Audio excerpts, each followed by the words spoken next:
हाँ जी, कैसे हैं आप लोग? खैरियत से हैं? ठीक-ठाक है? भाई पाकिस्तान क्रिकेट में जो है कल से ये खबर चली हुई है कि जी मोहसिन नकवी ने जो है वो रिज़ाइन कर दिया है as PCB chairman. So much so कि आज पाकिस्तान क्रिकेट बोर्ड ने उसके ऊपर बाकायदा जो है वो एक स्टेटमेंट इश्यू किया जिसमें उन्होंने कहा कि जी ये सारी रिपोर्ट जो है वो बेसलेस है और ऐसी कोई बात नहीं है और मोहसिन नकवी ने रिज़ाइन नहीं किया है एज़ पीसीबी चेयरमैन। लेकिन भई वो कहते हैं ना नो स्मोक विदाउट फायर वाली बात है, तो कुछ ना कुछ तो सिलसिला है और जितना मुझे पता चला है वो ये है कि रेज़िग्नेशन भेजा तो गया है पैट्रन इन चीफ को लेकिन अब तक वो एक्सेप्ट नहीं हुआ है। पैट्रन इन चीफ जो है वो प्राइम मिनिस्टर शहबाज शरीफ है पाकिस्तान क्रिकेट बोर्ड के, but apparently not accepted so far.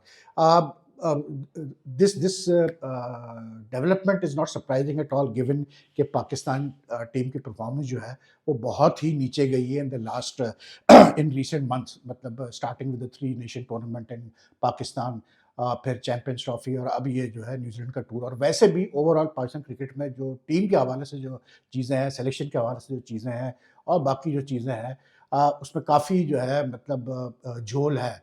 फिर दूसरा ये जो चैंपियंस ट्रॉफी के ऊपर जो स्टेडियम्स के ऊपर इतना खर्चा हुआ है उस पे भी बातें हो रही है। लेकिन द पीसीबी सेज़ कि नहीं जी ऐसी कोई बात नहीं है और मोहसिन नकवी जो अभी रिसेंटली मतलब एशियन क्रिकेट काउंसिल के जो है हेड भी बने हैं वो मैनेज कर लेंगे तीनों चीज़ों को। वो एसीसी के प्रेसिडेंट भी हो सकते हैं, वो पीसीबी के चेयरमैन भी हो सकते हैं और वो फेडरल इंटीरियर मिनिस्टर भी हो सकते हैं। यानी कि the man for all seasons a truly great multitasker. But let's see what happens in the next few days. लेकिन I think personally if you ask me I think कि यार आजकल क्रिकेट इतनी ज़्यादा कमर्शियलाइज़ हो गई है और इतनी ज़्यादा अब क्रिकेट में मतलब ये कमर्शियल एस्पेक्ट आ गया है, टेक्निकल एस्पेक्ट और it's like a industry now, it's like a mini industry now to be very honest. तो यहाँ पर आपको अब ऐसे बंदे की ज़रूरत है जो कि फुल टाइम 100% दे सके। अब वो वाला ज़माना चला गया है कि एक बंदा जैसे पहले भी होता रहा है क्रिकेट बोर्ड में कि एक आदमी दूसरी पोज़ीशन भी होल्ड कर रहा है, फिर वो आ रहा है बोर्ड में मतलब दिन में 2 चक्कर लगा रहा है, रात के टाइम पे आ रहा है, सुबह के टाइम पे आ रहा है, but he is not sitting in the stadium, he is not sitting in the chairman's office. So those days are gone now. Nowadays you need a chairman who is totally dedicated to the job. ठीक है CEO रखा हुआ है आपने PCB में जो कि एक फॉर्मर ब्यूरोक्रेट है who to my knowledge doesn't have any prior experience of cricket administration. उसी तरह कुछ और लोग आपने डिपार्टमेंट हेड्स बनाए हुए हैं जैसे डोमेस्टिक क्रिकेट का डिपार्टमेंट हेड आपने बनाया हुआ है उनका भी पता नहीं क्या क्रिकेटिंग बैकग्राउंड कितना स्ट्रांग है, क्रिकेटिंग एडमिनिस्ट्रेशन बैकग्राउंड कितना स्ट्रांग है। तो आजकल ऐसा हो गया है कि भाई आपको फुल टाइम लोग चाहिए क्रिकेट बोर्ड में और चेयरमैन भी फुल टाइम होना चाहिए। क्योंकि अगर ये पाकिस्तान टीम का ये जो हम देख रहे हैं जो एक डिक्लाइन हो रहा है पाकिस्तान क्रिकेट टीम का, अब पाकिस्तान क्रिकेट का overall, then you know like steps have to be taken, maybe strong steps have to be taken to put an end to all this. अब जो टाइमिंग है, given that the PSL is supposed to start from 11th of April, I don't think this is the right time for any changes in the board. अब मुझे नहीं लगता कि इस time पे कोई चेंज होगा भी, क्योंकि PSL एक बड़ा इवेंट है और फिर प्लस इस दफ़ा पहली दफ़ा वो एक मुसीबत ये है कि वो क्लैश करेगा आईपीएल से डायरेक्टली। तो it's not going to be a easy task to you know like PSL को इस दफ़ा सक्सेसफुली चलाना to garner the same eyeballs to garner the same attention to garner the same interest क्योंकि आप एक बड़ी much bigger league से आपका इस वक्त डायरेक्ट कंपटीशन है तो आई don't think the situation right now is such कि आप कोई चेंजेस कर सकते हैं पाकिस्तान टीम के इतने अभी कोई वो नहीं है इंटरनेशनल कमिटमेंट्स नहीं है क्योंकि अब पीएसएल के बाद ही पाकिस्तान होस्ट करेगा बांग्लादेश को फॉर अ टी20 series at home in some time in May then plus Pakistan को अब कोचेज वगैरह भी अपॉइंट करना है परमानेंट वो भी एक अलग सिलसिला है but this will all happen during the PSL और आफ्टर द पीएसएल तो अभी तो फिलहाल ऐसा लग नहीं रहा लेकिन बात वही है यार कि जैसे मैंने कहा ना कि अब वो ज़माना चला गया कि आप दो काम एक साथ कर सकते थे अब आई गिव यू एग्जांपल आप देखें कि फिर कॉन्फ्लिक्ट ऑफ इंटरेस्ट की भी बात आती है ना कॉन्फ्लिक्ट ऑफ इंटरेस्ट भी आपको देखना पड़ता है कि आप जो काम कर रहे हैं उसमें कोई कॉन्फ्लिक्ट तो नहीं है। तो these things are all very, very important. अब मैं देख रहा था कि ये जो अपना माइक हसन है न्यूज़ीलैंड वाला कोच जो है, इसको जैसे I think he is with Multan Sultan और Islamabad United in the PSL as head coach. अब इसकी ट्वीट्स मैं देख रहा हूँ he runs his own YouTube channel now he just started his YouTube channel तो he is like you know like giving analysis on the IPL अभी आज जो आरसीबी का मैच है उसके ऊपर उसका एनालिसिस आया है यूट्यूब वगैरह पे। अब या तो यार देखो बात ये है कि you can't you know do everything together. अब उस पे जो कमेंट्स आए हैं कुछ इंडियंस के वो ऐसे कमेंट्स हैं, negative comments in the sense कि वो बात सही कर रहे हैं कि भाई तुम अपनी फ़िक्र करो पीएसएल की, तुम क्यों फ़िक्र कर रहे हो बेंगलुरु की? तो वो जवाब देते हैं एहसन साहब कि जी मैं मल्टीटास्किंग में बड़ा अच्छा हूँ। ठीक है, आप मल्टीटास्किंग बहुत अच्छे हैं, लेकिन जिस चीज़ के आपको अभी पैसे मिल रहे हैं, वो पैसे आपको दिए जा रहे हैं कि जो भी Islamabad United I think mostly उसको आपने मतलब फिर से जो है जिताना है पीएसएल। तो यू फोकस ऑन दैट यार, why you worried about what's happening in the IPL? You can't do this. You can't be an active coach of a franchise and then you can then also run your own YouTube channel and comment on other leagues or the PSL itself. PSL पे अगर आप comment करते हैं it's a direct conflict of interest. अभी आप देखें India में अश्विन का जो अपना यूट्यूब चैनल है, जो कि बड़ा अच्छा यूट्यूब चैनल है, सक्सेसफुल चैनल है, उनके एडमिनिस्ट्रेटर ने अनाउंस कर दिया कि भाई अब जो है फर्दर ऑन सीएसके के मैचेस पे कोई बातचीत हम नहीं करेंगे, ना कोई रिव्यू देंगे, ना कोई प्रीव्यू देंगे, कुछ भी नहीं देंगे। इसलिए क्योंकि इट मेक सेंस, इसलिए क्योंकि अश्विन खुद खेल रहा है, मतलब बात ये है कि आईपीएल में वो खेल रहा है। दूसरी चीज़ ये है कि यार आप कैसे बोलते हैं किसी टीम के ऊपर कमेंट कर सकते हैं, जब आप उस लीग में खुद खेल रहे हैं, ठीक है? जब आप खुद उस टीम से खेल रहे हैं तो आप कैसे कमेंट कर सकते हैं, और वो भी जब आप उस टीम से खुद खेल रहे हैं, सीएसके से खेल रहे हैं, तो it makes no sense at all to me. तो I think it's a right move कि आप अभी जो है बिल्कुल भी बात ही ना करें सीएसके की, जिस टीम से अश्विन खेल रहा है। That's the right thing to do I think. तो it's similarly I think Mike Hesson के केस में भी यही चीज़ होनी चाहिए।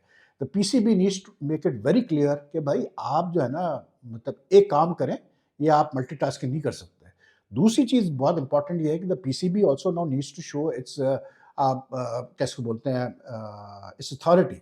अब ये एक मज़ाक बन गया है कि पीएसएल होने स्टार्ट होने जा रहा है और टीम ओनर्स, 2 टीम ओनर्स कैसे बोलते हैं अली तरीन, मुल्ताज़ सुल्तान के और सलमान इकबाल एयरवाई के, वो पब्लिकली एक दूसरे को ऊपर लगे हुए हैं। मतलब ठीक है, may be people might say यार it's a good what do you call it, it's a good PR to build up the hype for the PSL वगैरह, but I don't think it's hype. I think it just मतलब you know portrays the weakness of the Pakistan cricket board in governance matters. इसलिए क्योंकि जो recent time हमने देखा है कि जिसका जो दिल चाहता है वो बोलता है। इवन मैं फॉर्मर प्लेयर्स की बात कर रहा हूँ कि ठीक है पीसीबी का उनके ऊपर जो है डायरेक्ट कंट्रोल नहीं है, लेकिन यार PCB is the parent body of cricket in Pakistan, और जो कुछ होता है हम देखते हैं, कहीं तो कोई एक सेम्बलेंस ऑफ कंट्रोल शो करना पड़ेगा पाकिस्तान क्रिकेट बोर्ड को कि नहीं यार, ऐसे नहीं कि जो जिसका जो दिल चाह रहा है वो बोल रहा है या कर रहा है।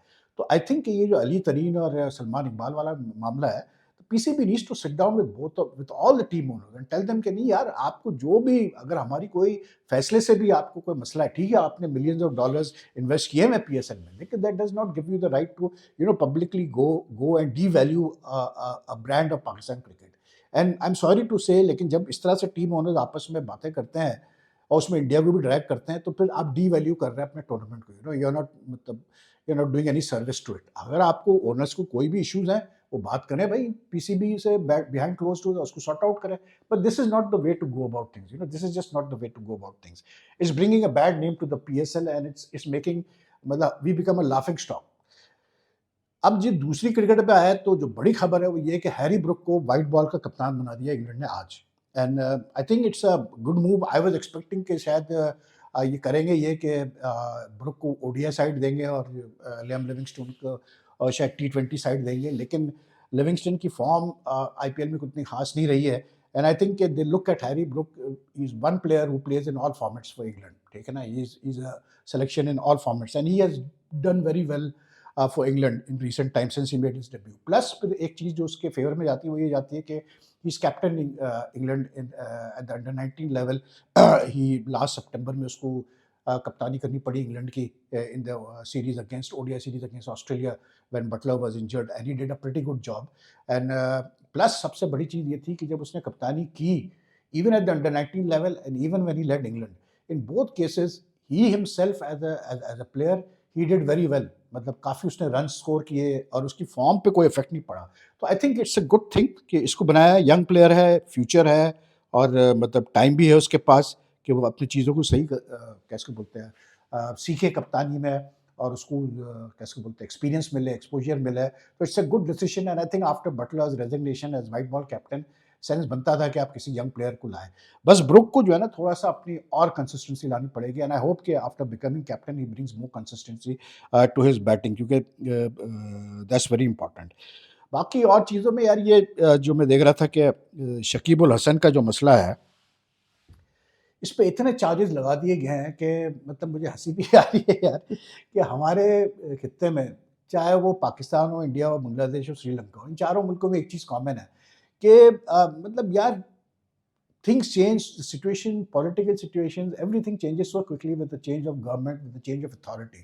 पर हमने ये बारों बार देखा है इन सब मुल्कों में कि जब गवर्नमेंट चेंज होती है तो गवर्नमेंट अपना जो है टूल इस्तेमाल करती है जो बंदा सामने है उसको, जो उनकी फेवर में जो उनकी पॉपुलैरिटी लिस्ट पे नहीं है उसको रगड़ा देने के लिए। अब शकीब पे इतने चार्जेस लग चुके हैं, करप्शन चार्जेस, तो जी वो अपना मनी लॉन्ड्रिंग चार्जेस, तो मैनिपुलेशन इन स्टॉक एक्सचेंज, तो हवाला, तो ये, तो वो, कि मेरी समझ में नहीं आता कि भई जब एक बंदे मर्डर चार्ज तक है, तो जब एक बंदे के खिलाफ इतने आपने चार्जेस लगाए हैं और अब तक कुछ भी नहीं हुआ। और मज़े की बात ये कि यार 2 साल पहले 2018-19 में आई थिंक, बल्कि 4-5 साल पहले शकीब उल हसन की जब शेख हसीना वाजद की गवर्नमेंट थी, जिसका कि एमपी रहा है, मेंबर ऑफ पार्लियामेंट रहा है शकीब, जिनके टिकट पे, तो शकीब को एम्बेसडर बनाया था जो गवर्नमेंट का एंटी करप्शन यूनिट था। ठीक है? सोचें आप ज़रा कि वो एम्बेसडर था एंटी करप्शन यूनिट का। अब वही एंटी करप्शन यूनिट जो है, वो क्योंकि गवर्नमेंट चेंज हो गई है, अब दूसरी गवर्नमेंट आ गई है, तो अब वही एंटी करप्शन यूनिट जो है, चार्जेज़ लगा दिए शकीब के खिलाफ और एक पे एक चार्ज लगाई जा रही है। तो आई थिंक यार इट्स सैड इन अ वे कि हम जो है मतलब तरीके से अगर चीज़ें की जाए तो बुरी नहीं लगती, लेकिन ऐसा लगता है जैसे कि विच हंट, एक तरह से एक विच हंट किया जा रहा है, मतलब कैसे बोलते हैं शकीब के खिलाफ, व्हिच इज़ लाइक क्या कह सकते हैं। लेकिन भाई शकीब साहब भी कम नहीं थे भाई, जब उनके लोग पावर में थे तो वो भी हरकतें ऐसी-ऐसी करते थे कि they didn't you know like not up to what you expect from a senior player, from a Bangladesh captain, but ज़ोर था उनका भी, तो वो भी बदतमीज़ियाँ काफ़ी करते थे। तो अब वही वाली बात है कि अब वो वक़्त चेंज हो गया तो फेस करो भाई चीज़ों को जैसा आपको फेस करना है। बाकी यार अच्छी खबर ये है पाकिस्तान क्रिकेट के लिए कि both Saim and Fakhar have been cleared to play in the PSL. They've joined the PSL, their training camps of the franchises. Now this is very good news for Pakistan इसलिए क्योंकि इसमें कोई दो राय नहीं कि गिवन दी मतलब कैसे बोलते हैं, कंपेयर टू अदर कंट्रीज़ एक चीज़ तो वाज़ेह होगी कि पाकिस्तान के पास वो पूल ऑफ बैकअप टैलेंट नहीं है, क्वालिटी बैकअप टैलेंट नहीं है जो कि दूसरी कुछ कंट्रीज़ के पास है।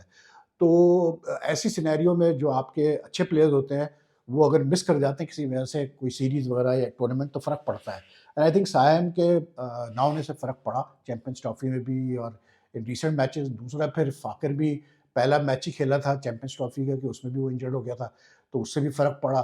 तो इन दोनों के आने से let's hope that both of them have recovered completely from the injuries and they do well in the PSL for the franchises, क्योंकि अगर ये दोनों ने अच्छा किया तो इसका मतलब ये है कि कम से कम पाकिस्तान का चाहे ओडीआई साइड लेने हैं आप या टी20 साइड लेने हैं, एक हेडेक आपका खत्म हो गया कि यार टॉप 3 में आप किसको भेजेंगे बैटिंग करने के लिए। Because these two are proven performance, they have shown. Fakhar तो खैर पुराना है और बाकी रही सायम की, तो सायम जो है वो मतलब जिस तरह से उसने ब्लॉसम किया है in on recent tours in Australia, South Africa and Zimbabwe, तो it's clear now that now he is come to the stage where he can like जहाँ पाकिस्तान उससे काफ़ी कुछ एक्सपेक्ट कर सकता है। तो this is really good news for Pakistan cricket coming at this time कि जहाँ हम इतनी बुरी तरह हम मार खा के आ रहे हैं न्यूज़ीलैंड से और अजीब-अजीब बयानात आ रहे हैं कप्तान की तरफ से भी और कोच की तरफ से भी। और आई थिंक एक एक सिस्टम होना चाहिए कि Pakistan cricket board needs to make this very clear कि यार अब जो है वो Aaqib Javed is no longer with the team या whoever is no longer with the team, the Pakistan cricket needs to make this very clear. उसका एक इंटरम वो था शेड्यूल था, अब वो खत्म हो गया उसका वो इंटरम पीरियड। तो there has to be a proper announcement like there was the announcement that he has not become interim head coach, there has to be announcement that he is no longer with the Pakistan team. तो कुछ clarity आएगी। अभी हमें नहीं पता कि आकिब जावेद का क्या रोल है, भाई वो सेलेक्टर भी है, हेड कोच भी है, we don't know all that. तो these things have to be worked on the Pakistan cricket board. तो एनीवे आज आईपीएल में बड़ा ज़बरदस्त मैच है भाई मुंबई इंडियंस और आरसीबी का, और उसकी ज़बरदस्त होने की वजह ये है कि Bumrah is expected to play today, so that's really like good news for Indian cricket also, क्योंकि he is playing, he hasn't played since the Australian tour. तो देखते हैं कि भाई कैसे परफॉर्म करता है, लेकिन मुंबई इंडियंस को वैसे भी जो है they are in need of a win, having lost 3 matches in a trot. So they need to do something, like they've lost 3 out of 4 matches. So they need a boost. तो देखते हैं भाई बुमराह के आने से boost मिलता है या नहीं मिलता। तो anyway, that's all for now. Take care. And if you like this video, like and share it as much as you can in your comments are welcome. Allah Hafiz.